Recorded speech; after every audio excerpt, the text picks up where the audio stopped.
make Yakult popsicles. You'll need 1 bottle of Yakult and a chopstick. You're going to use the chopstick as a popsicle stick, and then you'll place it in the freezer for 4 to 6 hours. Then remove it from the freezer and remove the plastic and enjoy.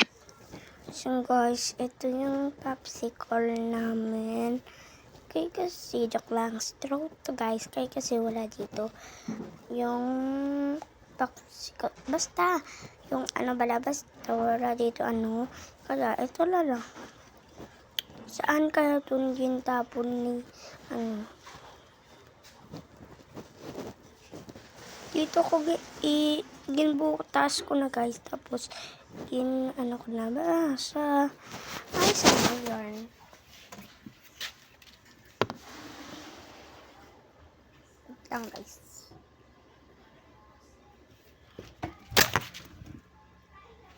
Ayan na guys. Tara na. Dito guys, dito. Daming cord, diba? Ito na. Dito natin nalagay yung popsicle.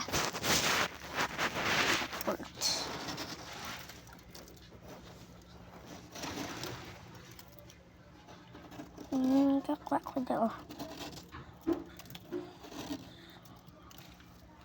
Ayan na. Tara natin.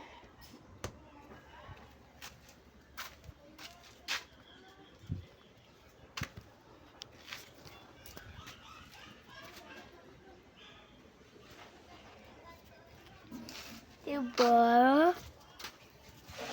5 minutes, guys. Wala, 2 days na. Wait lang. Ipakita ko sa inyo yung akin coconut ko, guys. Akin to. Ayon kay Tyron Spider. Tara na. Ano kasi?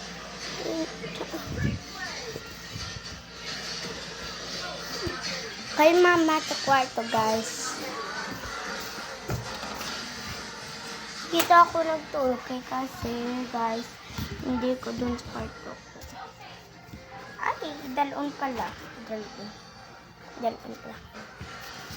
Aga-aga. Wait lang, guys. I-anon ko lang ni muna. Magpaano na tayo. Tara na, guys. Wala pa tapos balay naman, guys. Kaya nga, tara na.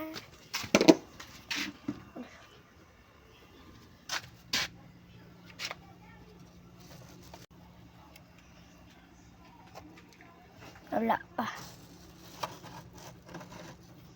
Tangan natin liwat ice.